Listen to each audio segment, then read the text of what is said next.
In this explosive video, we dive into the complex series of events surrounding Netanyahu's controversial tactics amidst the ongoing Gaza conflict, alleged Iranian assassination attempts, and new revelations about Israel's internal political maneuvering. With new intelligence reports emerging and Israeli public opinion heating up, Netanyahu's recent strategies have raised questions about the motives behind his military and political decisions. We'll also explore how Israeli Defense Minister Yoav Gallant's investigation has shaken Israel's government, leading to his dismissal and sparking mass protests. Stay tuned as we unpack these intricate developments and discuss what they mean for Israel's future and the wider Middle East.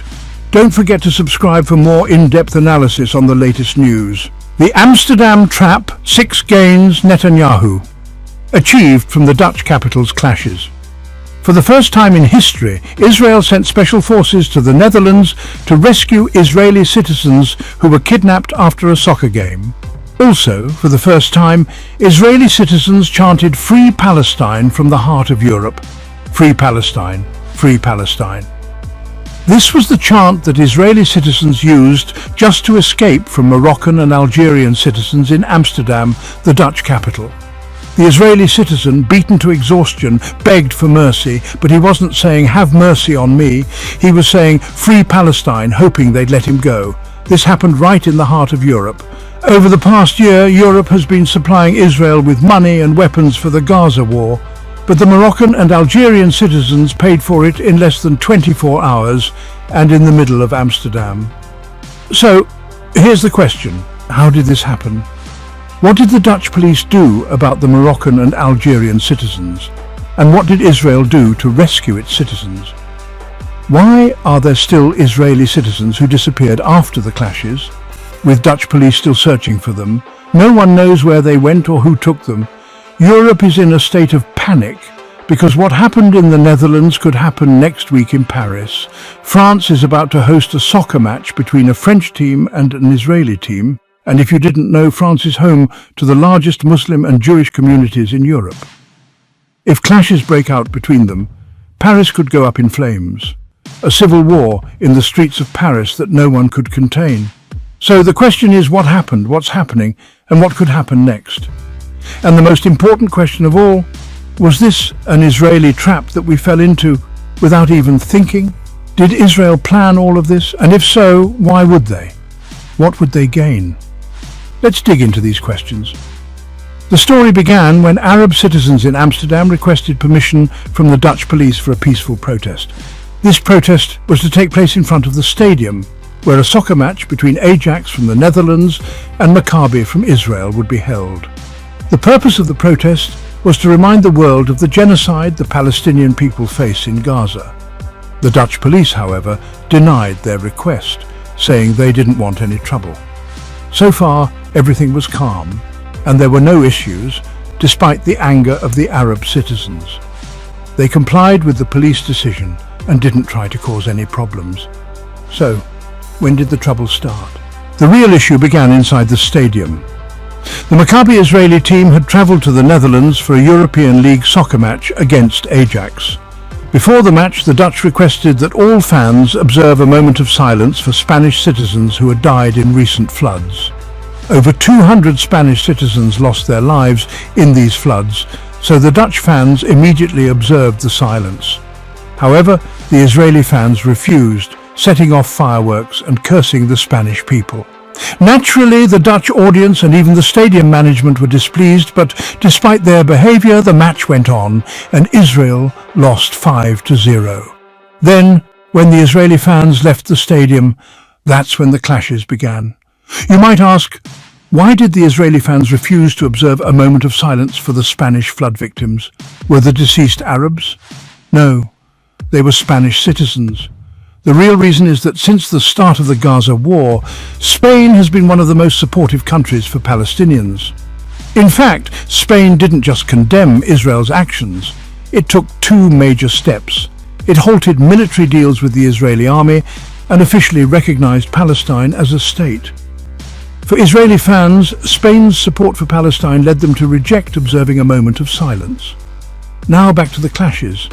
They happened as soon as the Israeli fans left the stadium. It seems that due to Israel's actions in Gaza and the lack of accountability from the international community, Israelis felt they were untouchable. They assumed that no one could stop them or question their actions, and that's where the problem began. When they left the stadium, they wandered through the streets of Amsterdam. A group of Israeli fans stumbled upon Dutch homes. A regular Dutch couple, just ordinary citizens, hung Palestinian flags on their windows out of sympathy for the Palestinian people. It was a simple, respectful, and courageous act. But of course, the Israeli fans didn't like the sight of the Palestinian flags, so they started climbing up to the windows and balconies to tear down every Palestinian flag they could find. Now, who saw them doing this? Moroccan and Algerian citizens, and reportedly some Tunisians as well. Our Moroccan, Algerian and Tunisian friends didn't take kindly to the sight of the Palestinian flag being torn down. They started chasing after the Israeli citizens, eventually catching up to them. You might wonder, what did they do to them? They gave them a beating. That's exactly what happened. The Israelis were beaten so badly that just to escape from the Moroccans and Algerians, they started shouting, "Free Palestine! Free Palestine!" hoping that the Moroccans and Algerians would stop hitting them and let them go. Some other Israeli citizens, exhausted from the beatings, even jumped into Amsterdam's canals just to get away from the Moroccans and Algerians.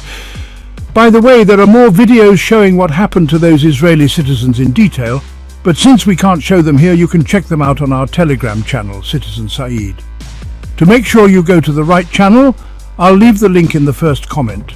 In short, the Israelis got beaten so badly that they probably regret ever visiting Amsterdam or Holland at all.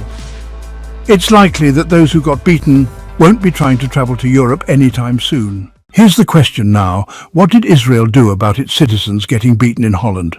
Well, let me tell you, the Israeli army prepared a special forces team and sent 2 C-130 planes to Holland to carry out 2 missions. The first mission was to search for the missing Israeli citizens.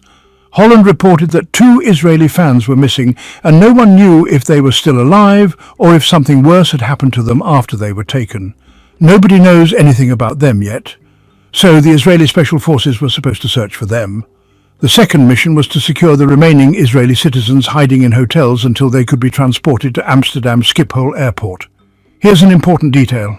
The Israeli army requested that Dutch authorities keep Schiphol Airport open and clear certain air paths 24/7 for Israeli planes, at least until they managed to evacuate the Israeli citizens and find the missing ones. What does this mean? It means that Israel was telling Holland that the Israeli Special Forces wouldn't leave Amsterdam until they located the missing citizens, even if that meant sending additional reinforcements to the forces already in Amsterdam. Basically, Israel was ready to turn Amsterdam into a war zone until they found their citizens. Despite all these Israeli measures to rescue their citizens, they faced a major problem. You might think, did Holland create obstacles for them? Actually, no. Holland provided all the assistance Israel requested. The problem came from the Israeli airline, El Al. Let me explain. The Jewish people observe the Sabbath. For them, Saturday is reserved for prayer, worship and rest. They do this because, according to Jewish belief, God commanded them to rest on this specific day, to honor it and pray. Why? Because God created the world in 6 days, ending on Friday. So, rest, prayer and worship start from Friday evening and end when the first 3 stars appear on Saturday night, according to Jewish belief. Makes sense, right? Now you might say that's reasonable. But here's the issue. El Al, like other Jewish companies, doesn't operate on Saturdays. No flights, no work, nothing. This created a problem because the Israeli army requested that El Al send planes to Amsterdam to evacuate the Israeli citizens the special forces were sent to rescue. The special forces would bring them to the airport, and El Al was supposed to fly them back to Tel Aviv. But El Al refused, saying, "Sorry, we can't operate on Saturday. Let's wait until Sunday." The army replied, "What do you mean Sunday? Israeli citizens are missing and the others are hiding in hotels. We're going to rescue them, so send the planes and get them back to Israel." But El Al held firm, saying, "Sorry, it's the Sabbath, we're closed." The argument continued until Israeli rabbis issued a special religious ruling just for El Al, allowing them to work on Saturday. This ruling permitted El Al to operate on the Sabbath to save Israeli citizens. Eventually, El Al agreed and sent their planes to Amsterdam. So the question remains, could what happened in Amsterdam scare other European countries from allowing Israeli teams to play in the European League matches? Israel has another match scheduled in Paris next week. Will the French government take any action, especially since France has Europe's largest Muslim community with over 6 million Muslims, compared to a Jewish community of around 500,000? If these communities clash, it would be a disaster for France. Despite what happened, however, the French Minister of the Interior said, "We're not afraid of the Arabs, and the game will go on as scheduled with the strictest security measures in European history." Right around the time the Israeli police arrested 2 French officers in Jerusalem, the French Foreign Minister was visiting a church called the Church of the Ascension, which is in Jerusalem and falls under French sovereignty. Keep in mind that it falls under French sovereignty, which means any attack on the church is considered an attack on French sovereignty, not on Palestinian land. So what did the Israeli police do? Without any justification, they stormed the church and arrested 2 French officers. Some reports say these officers were part of the French Foreign Minister's security detail, while others suggest they were diplomats under diplomatic immunity. One of the officers tried to resist, but the Israeli police pinned him down, handcuffed him, and took him away in a police car. After French authorities intervened, he was eventually released. But what happened here was a clear violation of diplomatic protocols between nations. In fact, the French Foreign Minister himself tweeted about it on X, formerly known as Twitter, exposing what the Israeli police did. Can you imagine? Israel arresting French officers who are supposed to be protected under diplomatic laws, and this happened right in front of their foreign minister. Meanwhile, on the other side, France is rolling out the red carpet for the Israeli team and saying they'll host them until their match is over, so they can safely return to Tel Aviv. But what about those French officers who got beaten up? Yet they didn't do anything about it. This situation shows who really has influence over whom. It reveals the extent of the Israeli lobby's power in France, the fact that French officers were assaulted by the Israeli police, and France didn't even raise a voice. Over in the Netherlands, despite clear video evidence showing Israeli fans provoking by tearing the Palestinian flag, the Dutch police declared that Israeli fans were the ones provoked by the Arab community. You know what that statement implies? It means the Dutch police are giving Israelis a pass and claiming they were just defending themselves. And then the Dutch police went even further by saying they attempted to intervene multiple times to protect the Israeli fans, but due to Arab aggression, they couldn't stop the clashes until 10 Israelis were injured and 2 disappeared. Now those missing Israelis have Israel sending special forces to search for them. Meanwhile, our Moroccan, Tunisian and Algerian brothers who took part in the protests? The Dutch police detained 62 of them and are now reviewing videos to identify anyone whose face is clearly visible. Here's a note for our people in the Netherlands. If you have any footage from those clashes, make sure no one's face is shown, or you'll be handing them over to the authorities. Now that you know what went down in Amsterdam, take a moment to think about who benefited the most from what happened. Let me tell you, it was Benjamin Netanyahu. Why? Because now, thanks to all of this, Israelis back home aren't talking about anything but the clashes in the Netherlands. More importantly, 2 people are still missing, meaning the search for them could take several days. And so, with this incident, Netanyahu has managed to distract Israelis from criticizing him over the scandal involving leaked recordings in his office. Now they've forgotten all about it and are instead focused on the attacks against Israelis in the Netherlands. One small detail about the events in Amsterdam: about 3,000 Israeli fans travelled to support the Maccabi team, with 300 of them being hardcore fans. Here's where the problem starts. The police chief in Amsterdam said the clashes began a full 24 hours before the match because Israeli fans were seen burning the Palestinian flag on the streets, smashing a cab when they realized it was driven by an Arab, and even tearing down another Palestinian flag from someone's balcony. 3 separate incidents of aggression, all within 24 hours, were committed by Israeli fans. But since these incidents happened away from the match venue, there weren't any Arab locals around to confront them. So their goal of sparking confrontations was initially foiled. They tried again after the game, once the Arab community had gathered to protest against the Israeli team, and what happened next? Those aggressive Israeli fans got exactly what they wanted: a brawl with the Arab side. During the clashes, the Israeli fans were beaten so badly that some even jumped into the water to escape, while others hid in their hotels until Israeli special forces came to rescue them. The situation continues to unfold as they search for the 2 missing fans, with no updates yet. Netanyahu scored 3 wins here. First, he deflected public criticism over the leaked recording scandal. Second, he's now being seen as the bold hero protecting Israelis worldwide, even sending special forces to rescue his citizens. And third, he's managed to play the victim card, portraying the Israeli people as oppressed, pleading with the world to save the poor Israeli fans who are under attack by Arab extremists right in your own countries. Do you realize how oppressed we are, not only in Israel but even in Europe?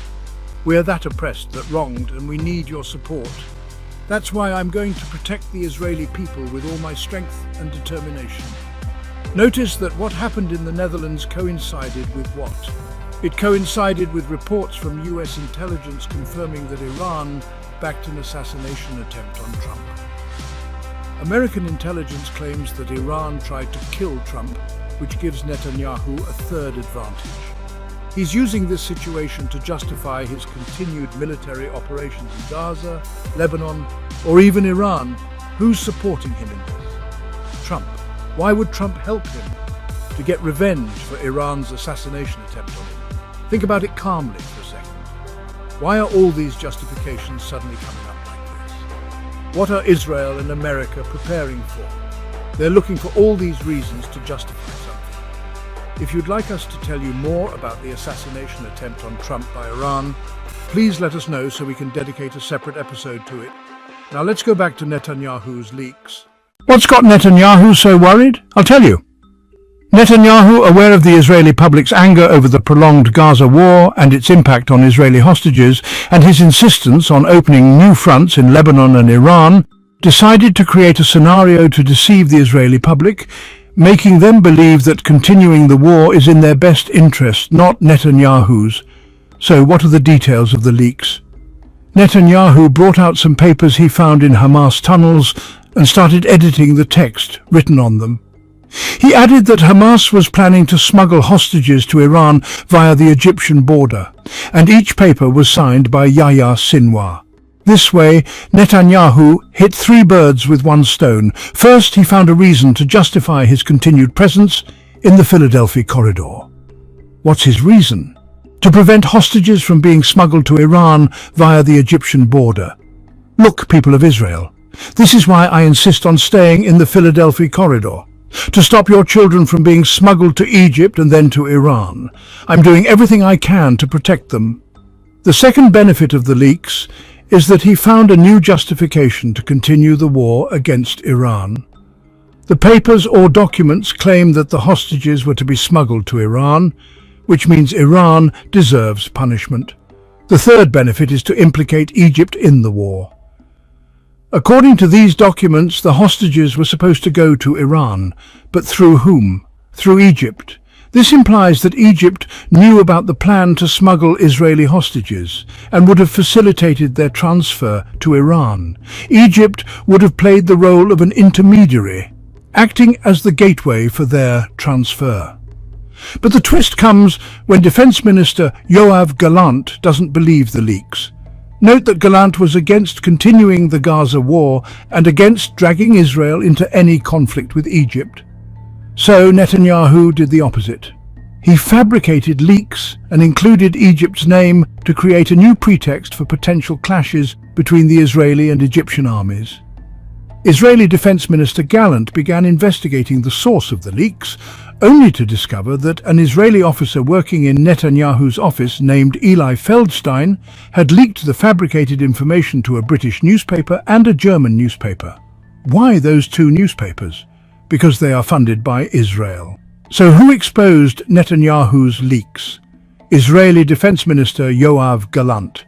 That's why Netanyahu decided to dismiss Gallant and appoint Israel Katz as the new defense minister. When asked why he dismissed Gallant, Netanyahu replied, "There's no mutual trust between us anymore." Why don't you just say he exposed you? Embarrassed to admit he exposed you, would the Israeli opposition stay silent? Of course not. They seized on the leaks and started attacking Netanyahu's reputation. The Israeli people themselves took to the streets to protest against Netanyahu, accusing him of sacrificing the Israeli hostages held in Gaza. And then, as if by miracle, Israeli fans were attacked in Amsterdam, and 2 of them were kidnapped. The Israeli people stopped focusing on Netanyahu, the Gaza war, the hostages or the leaks, and instead focused only on what was happening in the Netherlands. And here's the most strategic move of all. They praised Netanyahu for his efforts to protect the fans and search for the kidnapped ones. Frankly, it's a masterstroke, especially since even after the fans come back, even if the 2 kidnapped ones return in the coming days, the Israeli people will stay distracted for weeks until the entire European League season ends. Why? Because the Israeli team still has a match in Paris next week, and there could be new clashes there in France. This means the Israeli public will stay focused on their team and the European League, rather than on the leaks, the hostages, or the entire Gaza war. Right now in Israel, there is no sound louder than the sounds of the European League clashes. So, here's the question. Aside from your personal feelings on these clashes, whether they make you happy or upset, put your emotions aside and ask yourself, who's benefiting from this?